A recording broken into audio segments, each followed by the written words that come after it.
I am Ferdinand Marcos, and I am the President of the Republic of the Philippines. I stand today on behalf of 110 million Filipinos. Hey everyone, hello universe, it's me again. Shout out sa inyo mga babayan. So mayroon tayong good news dito, no, para kay Secretary Remulla. So alam po natin, ito si Senator Amy Marcos, di ba, nag-file ito ng kaso laban kay Secretary Remulla dahil po doon sa paghuli kay Digong na sinasabi po ng mga dutae illegal daw, no. Pero I don't think illegal yun kasi bago naman mai-implement yung warrant of arrest laban sa dating Pangulo, di ba, yan po ay dumaan sa tamang proseso, di ba? At syempre dahil abogado din naman to si Secretary Remulla at alam niya kung anong mali or tama. So wala naman sigurong siraulo na kumbaga i-implement mo yung warrant of arrest laban sa dating Pangulo na illegal, 'di ba po? Siyempre pinag-usapan po nila at pinag-aralan po na mabuti yan ng DOJ. At actually ang kinasuhan niya ay si Secretary DOJ, General Torre, si dating PNP, both PNP chief dati, si Torre at saka si Marbil at saka si yung DILG secretary, sa ombudsman, no. So sa pagkakaalam ko, no, sa correct me if I'm wrong, siyempre bago nila inilabas yung warrant of arrest or pagkahuli kay dating Pangulong Digong nung March 11, mga kababayan, pinag-aralan muna nila yan. At hindi naman magdesisyon ng DOJ kung walang permiso ang Pangulo. Natural, di ba? Correct me if I'm wrong. At siyempre, ang Pangulo, pinag-aralan niya rin mabuti yan. Kung dapat ba kung ito ba ay illegal, ito ba ay legal. Siyempre, hindi naman na siraulo ang Pangulo para kumbaga kasam mo yung warrant of arrest laban sa dating Pangulong Digong kung illegal. Siyempre maaring lumabag sa batas pag ang paghuli sa dating Pangulo ay illegal, di ba po? Tama ako. Pero dahil dyan sa ginawa ni Senator Amy, isa lang po naman ang gusto niya mangyari is to kumbaga makulong si secretary. At pangalawa is harangan niya para hindi siya ang makuha bilang ombudsman. Yun nga ang panawagan niya no. So dahil diyan mga kababayan, I don't think nagkamali si Senator Amy sa binangga. Siyempre mismo kapatid niya ang binangga niya.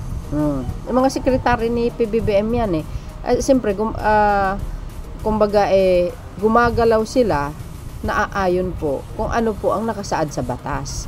Yun naman ang kanilang pinapaninindigan. Hindi naman sila basta-basta manghuli ng isang mataas na opisyal dati kung ito po ay illegal. Correct me if I'm wrong. Sabi po ng abogado, Ombudsman dismiss Raps versus Boyeng Amy files motion for reconsideration September 12, 2025. Yan.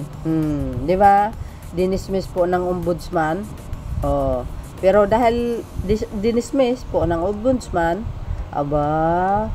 nag-file kaagad siya ng motion for reconsideration.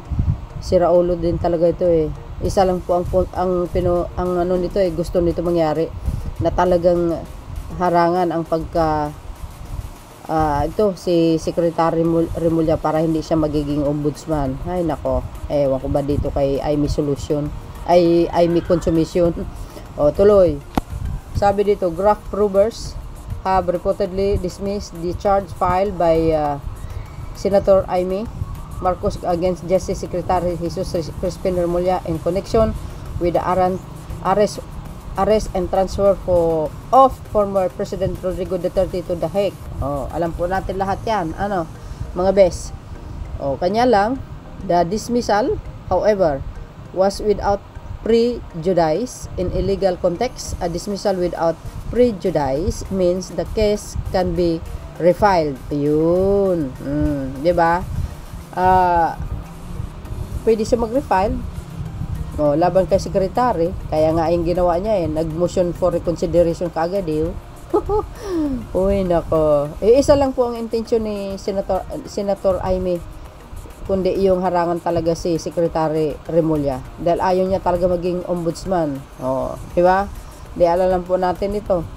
Pag naging ombudsman, siyempre, kung ano po ang nakasaad sa batas na dapat hulihin ang dapat hulihin, kasuhan ang dapat kasuhan, yun talaga yun. Di ba? Correct me if I'm wrong. So, dahil dito mga bes, the following the reported dismissal Remulla can now secure a clearance from the Ombudsman, a necessary step for his potential nomination to the vacant head position of the anti-graft body. Diba? So, sa tingin ko lang mga kababayan, sa akin sa nakikita ko, pag dinismiss ng isang tulad ng ombudsman, dinismiss niya yung isang kaso. So, ibig sabihin, nakikita talaga doon na talagang walang sapat na ebidensya or walang sapat na dahilan para sampahan mo ng kaso. Kaya dinismiss nila. Pero nag-file siya ng motion reconsideration, hindi ko alam, mga bes. Palagay ko, i-dismiss uli yan. Meanwhile, Marcos said in a statement that she immediately filed a motion for reconsideration on the Ombudsman resolution dismissing her case against Remulla.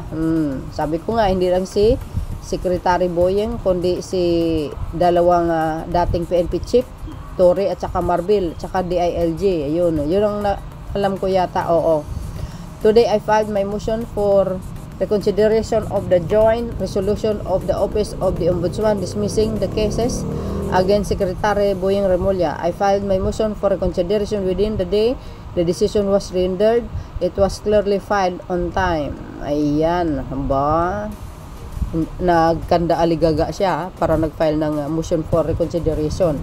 Therefore, Secretary Boyeng Remulla still has a pending case before the Office of the Ombudsman. Any ombudsman clearance to the contrary is simply untruthful, and the people who will issue such a clearance are complicit in this deception, she said. Diba? So, I think, mga kababayan, so, alam po naman siguro ng ating mga judge or yung mga nag-interview kay Secretary Remulla kung ano po yung tama't mali. At alam naman po lahat na yung pagkahuli sa dating Pangulo, legal po yun. Even sa Pangulo. Alam po natin, si PBBM, hindi naman po basta-basta magdesisyon yan Kung illegal, nandyan pa rin, lalo na nandyan din si ES na pinag-aralan nila mabuti at pinag-aralan ng husto. Para kumbaga, ma-serve itong warrant of arrest sa dating Pangulo. Hindi naman basta-basta po yan diba? Na isi-serve mo yung isang warrant para lang maparusahan ng isang tao or makulong na kung saan alam mo illegal. No, I don't think nagagawin ng Pangulo. Siyempre hindi. Ang Pangulo naman siyempre ang pamahalaan, dumidepende sila kung anong nakasaad sa batas. Rule of law lagi batas ang lagi nilang kumbaga pinanghahawakan. Dahil yun naman talaga ang nararapat. Alam nyo naman, ang mga Duterte camp, mga kababayan, kahit tama ang ginagawa ng pamahalaan, mali pa rin sa kanila. Pero pag sila ang mali, ginagawa nilang tama yung sarili nila. Yan ang mga Dutay. Ganun The case filed by Marcos in March alleged grave misconduct as usurpation of the judicial function and arbitrary detention against Remulla and other official. Yun naman pala di ba mga kababayan, ito, correct me if I'm wrong, di ba bago nila sinerve yung warrant of arrest, sabi ko nga pinag-aralan, di ba may abiso ang Pangulo, pinag-aralan din ng Pangulo, bakit hindi niya sinampa ng kaso ang Pangulong Marcos, which is ang kapatid niya, di ba? Kasi itong warrant of arrest na ito, natural, dumaan po sa Malacanang yan, kahit hindi ako abogado, di ba? Di ba lahat ng dadaan yan sa Pangulo, mga kababayan? Siyempre pinag-aralan ng Pangulo na alam niya illegal. hindi lang po legal. Yan po ay may sapat na katunayan dahil ito si Digong, brutal po ang ejeke niya eh. Sinampahan ng kaso noong 2017 na nila ni dating Senator Trillanes and the rest, yung mga kamag-anak ng namatay. 'Di ba? Oh, siyempre, kumbaga dito sa pag-file ng kaso laban kay Secretary Remulla at saka yung dating dalawang PNP chief, saka yung Secretary dapat sinama niya si Pangulong Marcos Jr. Bakit hindi niya nagawa yun? 'Di ba? The charge were related to the arrest and transfer of former President Rodrigo Duterte to The Hague, an incident the Senate Foreign Relations Committee has been investigating. The Judicial and Bar Council (JBC), which vet nominees for judicial position, requires all applicants to submit a clearance from the Ombudsman. Without the clearance, individuals are disqualified from being admitted to any judicial post. O di ba mga bes, ano po ang kapalagayan nyo dito?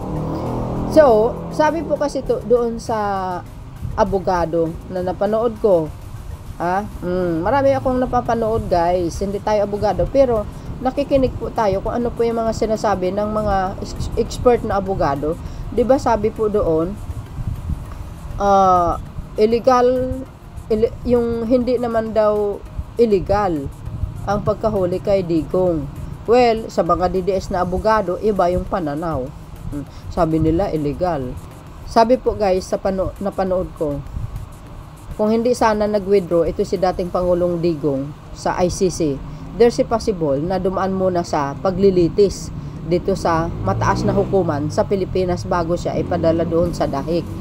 Kasi mayroon pa tayong jurisdiction ng ICC. Kanya lang, wala pa. Wala na. So, ibig sabihin, hindi na kailangan dumaan pa sa mataas na hukuman dahil wala naman jurisdiction ng ICC sa atin. Kaya, ganun po ang nangyari. Correct me if I'm wrong. Baka may abogado dyan na nanonood. Yun ay napanood naman natin mga kababayan. So, dahil dito, sa nakikita ko lang mga kababayan, dahil dinismiss ng Ombudsman, so ibig sabihin, wala nang sapat na dahilan. No? There's no legal basis para lang sampahan mo isang taong, gumagawa-gawa ka lang ng kaso. Unfair naman, 'di ba? Tsaka alam po natin, ito si Secretary Remulla, alam niya kung anong tama at mali. Maari ba mangyari yon? Gagawin niya? Alam niya illegal, tapos mag-serve siya ng warrant? I don't think na gagawin ni Secretary Remulla. Siyempre hindi, 'di ba? Kayo mga bes, ano po ang kapalagayan nyo? Basta ang akin, ang isa lang po nakikita ko dito kay Amy. Gusto niya talagang harangin si Secretary Remulla. Yan naman talaga ang pinaglalandakan niya sa social media eh. 'Di ba? Ito si Amy, dapat si PBBM kinasuhan niya din sa Ombudsman. Kasi dumaan sa mga kamay ni PBBM yun eh, yung warrant na yun, 'di ba? Correct me if I'm wrong. So yun mga beswa, kayo na pong balang humusga. Basta para sa akin, congratulations kay Secretary Remulla. Diyan pa lang, napatunayan na wala siyang pagkakasala. Ibig sabihin, legal ang pagkahuli. Thank you for watching. See you again on my next upload. Bye bye bye and babus. God bless Philippines.